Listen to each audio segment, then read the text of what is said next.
మెదక్ జిల్లా పెద్దశంకరంపేట మండలం త్రిపులాపూర్ గ్రామ శివారులోని ఎర్రకుంట భూమిని కబ్జా చేశారని పెద్దశంకరంపేట మండల విగ్రహం శ్రీనివాస్ గౌడ్ ఈరోజు మెదక్ జిల్లా కలెక్టర్ గారిని కలిసి వినతిపత్రం అందజేశారు. అలాగే భూమిని కబ్జాదారుల నుంచి కాపాడి ప్రజలకు ఇవ్వాలని కలెక్టర్ గారిని కోరడం జరిగింది. మరియు కలెక్టర్ గారు స్పందించి వారం రోజుల్లోగా చర్యలు తీసుకుంటామని విగ్రహం శ్రీనివాస్ గౌడ్ గారికి తెలియజేశారు.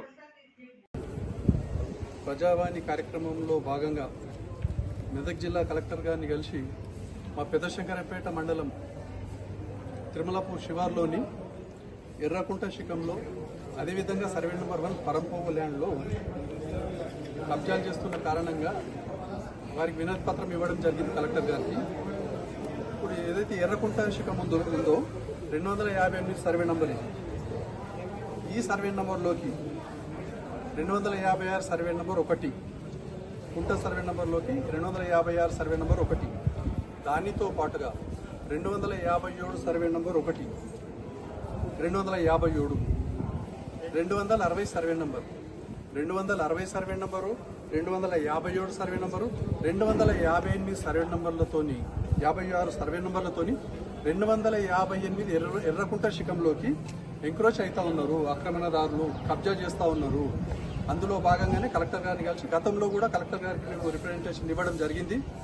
మా ఎర్రకుంటను కాపాడండి, మా శంకరంపేటలో సర్వే నెంబర్ 1 ల్యాండ్ను కూడా పరపోగు ల్యాండ్ను కూడా అందరు కబ్జాలు చేస్తుంటే వీటిని కాపాడి మా దగ్గర ఎవరైతే పేదవాళ్ళు ఉన్నారో, ఇల్లు లేని వాళ్ళు ఉన్నారో వాళ్ళందరికీ సర్వే నెంబర్ 1లో పట్టాలు ఇచ్చి వాళ్ళని ఆదుకోవాలని చెప్పి కోరడం జరిగింది. ఆ పట్టాలు ఇస్తే ఇప్పుడు ప్రభుత్వం ఇందిరమ్మ ఇళ్ళని ఇస్తుంది కాబట్టి ఆ ఇందిరమ్మ ఇళ్ళని వాళ్ళకి శాంక్షన్ చేయించి ఆ నిరుపేదలకు ఇచ్చేయాలని చెప్పి ఆలోచనతో మేము కలెక్టర్ గారిని కోరడం జరిగింది. వారు కూడా సర్వేకు మరి అధికారులకు, సంబంధిత అధికారులకు వాళ్ళు కూడా తెలియజేయడం జరిగింది. వారం రోజులలో వీటి మీద చర్యలు తీసుకుంటామని చెప్పడం జరిగింది. మేము వారిని అదే కోరిన మా శంకరంపేటను కాపాడండి కలెక్టర్ గారిని కోరినాము. మా ప్రజలందరూ మా వాళ్ళందరూ కలిసి దీని మీద యాక్షన్ తీసుకోవాలని కోరినాము. ఇదే కాకుండా గ్రామ పంచాయతీలో కూడా, శంకరంపేట మండలంలో గ్రామ పంచాయతీలో కూడా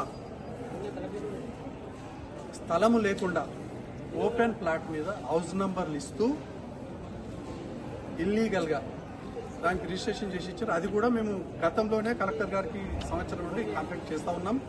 అది ఇప్పుడు కూడా కలెక్టర్ గారు కాంటాక్ట్ చేయడం జరిగింది. ఆ నంబర్ మీద ఆల్రెడీ ఎంక్వైరీ చేసిండ్రు. డిఎల్పిఓ గారు ఎంక్వైరీ చేసి ఆ రిపోర్టుని డిపిఓ గారికి సమర్పించడం జరిగింది. ఎప్పుడు నవంబర్లో.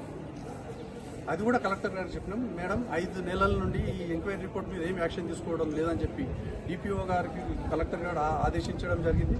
ఇదే కాకుండా శంకరంపేటలో గ్రామ పంచాయతీకి సంబంధించిన విషయమే. ఒక వ్యక్తి అయితే గ్రామ పంచాయతీ రికార్డులో ఉండాలా, లేదంటే రెవెన్యూ రికార్డులో ఉండాలి. అక్కడ రెవెన్యూ రికార్డులో లేరు, ఇక్కడ గ్రామ పంచాయతీ రికార్డులో లేరు. కానీ రెవెన్యూ రికార్డులో లేరు, గ్రామ పంచాయతీ రికార్డులో లేరు. కానీ యాజమాన్య ధృవపత్రము, ఓనర్షిప్ సర్టిఫికెట్తోని 3000 గజాల జాగల్ని యథేచ్ఛగా మరి ఆ ఇల్లీగల్ ఓనర్షిప్ సర్టిఫికెట్ పెట్టి అందరికి అమ్ముకుంటూ మోసం చేస్తూ ఉన్నారు. వీళ్ళందరి మీద యాక్షన్ తీసుకోవాలని చెప్పి కలెక్టర్ గారిని ఈరోజు కోరడం జరిగింది.